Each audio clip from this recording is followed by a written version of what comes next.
নমস্কাৰ বন্ধুসকল,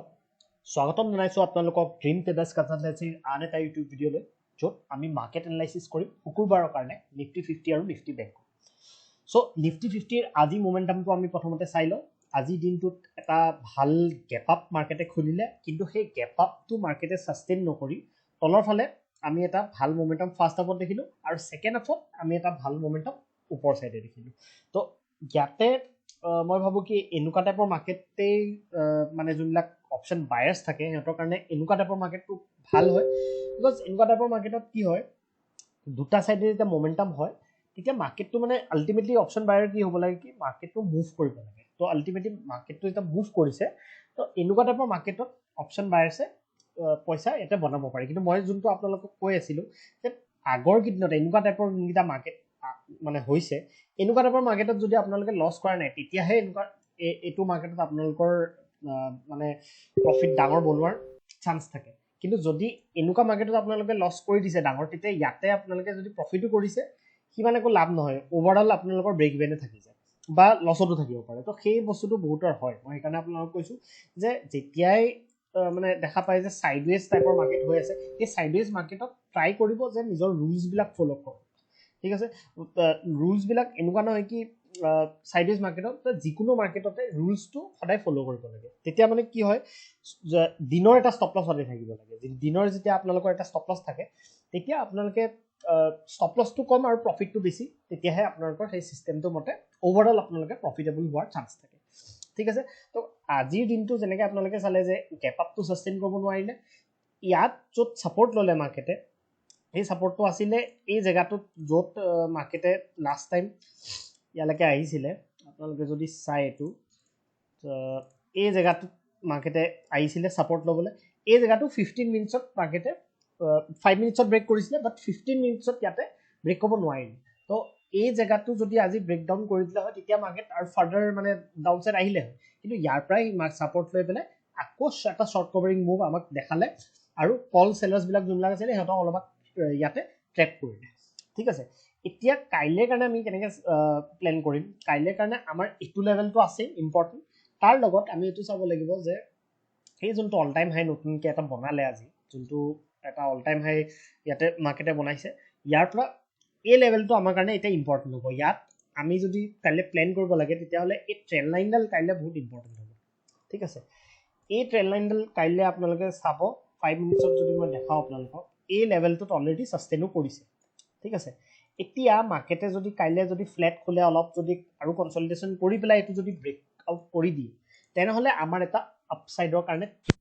ট্ৰিগাৰ হৈ যাব আৰু আমি 1:2 ইয়াতে ৰিস্ক টু ৰিৱাৰ্ড ৰাখি ইয়াতে ট্ৰেডটো ল'ব পাৰিম। ঠিক আছে, সেইটো হ'ল আপছাইডৰ কাৰণে ট্ৰেড। এতিয়া যদি গেপ আপ খুলি যায়, ভাবক কি ইয়াতে গেপ আপ খুলিব, এই জেগাটোতে গেপ আপ কৰিব, তেতিয়াহ'লে ইয়াতে হ'ব পাৰে কি এই যোনটো লেভেলটোত চেলিং আহিছে, ইয়াতে এটা চেলিং আমি এক্সপেক্ট কৰিব পাৰোঁ। ঠিক আছে, কিন্তু টাৰ্গেটটো বহুত ডাঙৰ এক্সপেক্ট ইয়াতে আপোনালোকে কৰিব নোৱাৰে। ঠিক আছে, টাৰ্গেটটো ক'লে এক্সপেক্ট কৰিব পাৰিব, টাৰ্গেটটো হ'ব আপোনালোকৰ এটলিষ্ট ইয়ালৈকে, এই লেভেলটোলৈকে আপোনালোকৰ টাৰ্গেট থাকিব। ফাৰ্ষ্ট টাৰ্গেটটোতো ইয়ালৈকেই থাকিব, বেছি ডাঙৰ নহয়। ইয়ালৈকে আপোনালোকৰ ফাৰ্ষ্ট টাৰ্গেট থাকিব, ইয়াৰ পৰা ফাৰ্ষ্ট টাৰ্গেটটো পালে ছেকেণ্ড টাৰ্গেটটো ইয়ালৈকে আহিব পাৰে। ইয়াৰ তলত মই এক্সপেক্ট নকৰোঁ কি বহুত ডাঙৰ ফল ইয়াৰ পৰা আমি পাম। ঠিক আছে, বিকজ আজিও আপোনালোকে চাব পাৰে এভৰি টাইম যেতিয়া মাৰ্কেটে ফল কৰি আছিলে, এই ৰিভাৰ্চেলছবিলাক বহুত বেছি ডাঙৰ আহিছে। এই ৰিভাৰ্চেলছবিলাক মানে কি, মানে ইয়াতে বায়াৰ্ছ আছে, সেইটোৱে এটা ইণ্ডিকেশ্যন দিছিলে। এই যোনডাল কেণ্ডেল আছিলে, এই কেণ্ডেলৰ পিছতো ফ'ল' আপ নাহিলে। আল্টিমেটলি ফ'ল' আপ হ'লেহে ইয়াতে আমি মানে গম পালোঁ হয় যে ডাঙৰ ইয়াতে মানে এটা চেলাৰে ট্ৰাই কৰি, কিন্তু পেনিক চেলিং টাইপৰ এই যোনখিনি আহিলে এইখিনি আহিলে, কিন্তু এই লেভেলটোত পেনিক চেলিঙৰ আমি ইয়াতে বেছি দেখা নাপাওঁ। ঠিক আছে, আৰু পেটাৰ্ণ টাইপৰো বনাইছিলে ইয়াতে। আপোনালোকে যদি চাই, এইটো হেড এণ্ড শ্বল্ডাৰ টাইপৰ এটা পেটাৰ্ণ বনাইছিলে, আৰু যেতিয়া ইয়াৰ ব্ৰেকআউটটো হ'ল, তাৰপিছত আপোনালোকে চাব পাৰে ভাল এটা মোমেণ্টাম ইয়াতে মাৰ্কেটে দিলে। ঠিক আছে, তো এইখিনি বস্তুৱে যেতিয়া মাৰ্কেটে মোমেণ্টাম কৰে, এনেকুৱা টাইপৰ পেটাৰ্ণবিলাক আপোনালোকে চাব লাগে। আৰু বেংক নিফটিটো মই আপোনালোকক দেখাম, এটা ভাল পেটাৰ্ণ বনিছিলে আজি। তো ইয়াতে আমি তেনেকৈ প্লেন কৰিলোঁ ওপৰৰ কাৰণে। এতিয়া যদি তলৰ চাইডে মাৰ্কেটে যদি খোলে, ইয়াতে যদি আপোনালোকে এটা চাই, এডাল ট্ৰেণ্ড লাইন বনি গ'ল, এই ট্ৰেণ্ড লাইনডাল বনি আছে, এইডাল ট্ৰেণ্ড লাইনতো আপোনালোকে কাইলৈ ফ'কাছ কৰিব পাৰে। যদি ফ্লেট খোলে আৰু ওপৰটো নহয় তলৰটো ব্ৰেক কৰি দিলে, তেতিয়াহ'লে আমি তলৰ চাইডেও এটা ট্ৰেড ইয়াতে প্লেন কৰিব পাৰোঁ। বাট ডাঙৰ টাৰ্গেট নাৰাখিব, যেনেকৈ কৈছোঁ, তলৰ কাৰণে বহুত ডাঙৰ টাৰ্গেট নাৰাখিব ইয়ালৈকে আপোনালোকে টাৰ্গেট ফাৰ্ষ্ট টাৰ্গেটটো ৰাখিলে ঠিক আছে সেকেন্ড টাৰ্গেটটো ইয়ালৈকে এই লেভেলটোলৈকে আপোনালোকে টাৰ্গেট ৰাখিব পাৰে ঠিক আছে এতিয়া যদি গেপ ডাউন খুলি যায় তেতিয়াহ'লে অলপ হ'লেও ইয়াতে কি হ'ব ভলেটিলিটি হ'ব পাৰে যদি গেপ ডাউন খুলি যায় বিকজ ইয়াৰ যোনটো ল' আছে ল'টো বহুত দূৰত আছে চ' চিন্স এইটো বহুত দূৰত আছে ইয়াত যদি মাৰ্কেটে ভাবক কি খুলিলে ইয়াত আপোনালোকে ভলেটিলিটি ইয়াতে দেখা পাব ইয়াতে আপোনালোকে কেনেকৈ ট্ৰেড কৰিব লাগিব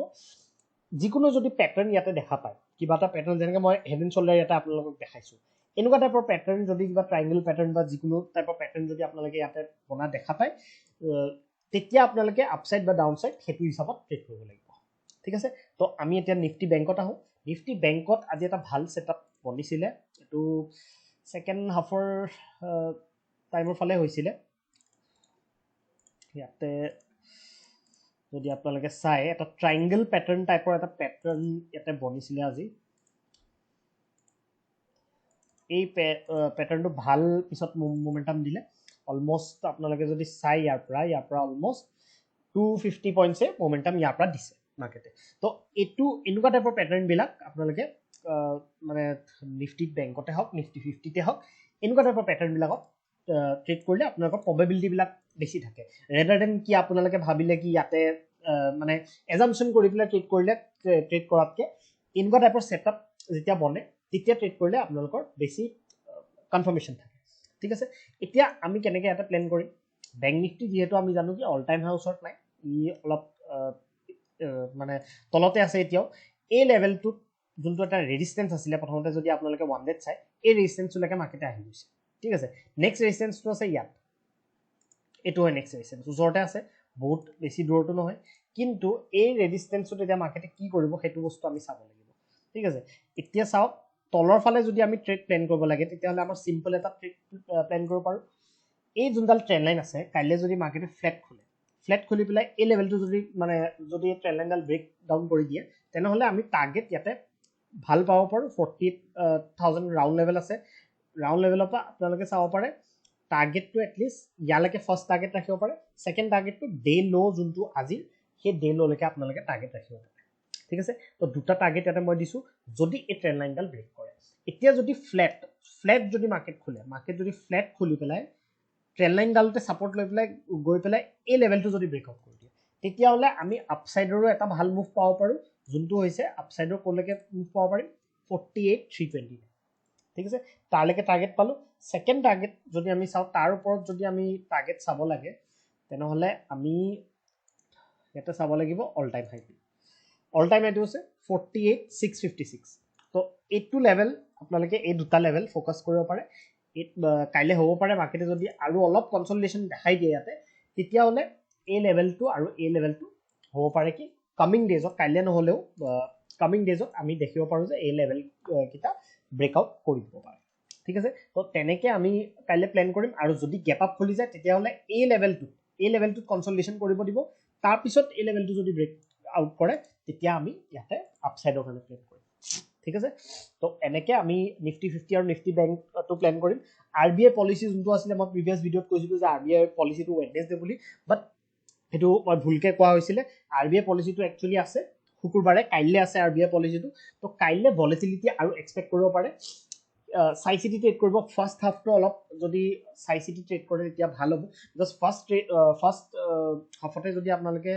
ডাঙৰ এছ এল দি দিয়ে তেতিয়াহ'লে মাৰ্কেটটো ছেটেল হোৱাৰ পিছত আপোনালোকৰ ট্ৰেড কৰিবলৈ দিগদাৰী হ'ব যদি অলৰেডি এছ এল আপোনালোকৰ হৈ যায় তো সেইকাৰণে ফাৰ্ষ্ট হাফটো অলপ ভলেটিলিটি থাকিব যেতিয়ালৈকে RBI যোনটো পলিচি স্পীচ যোনটো থাকে সেইটো হোৱালৈকে তো অলপ চাই চিটি ট্ৰেড কৰিব পাৰিলে ঠিক আছে চ' আজিৰ কাৰণে মই ভিডিঅ'টো ইয়াতে সামৰিছোঁ ধন্যবাদ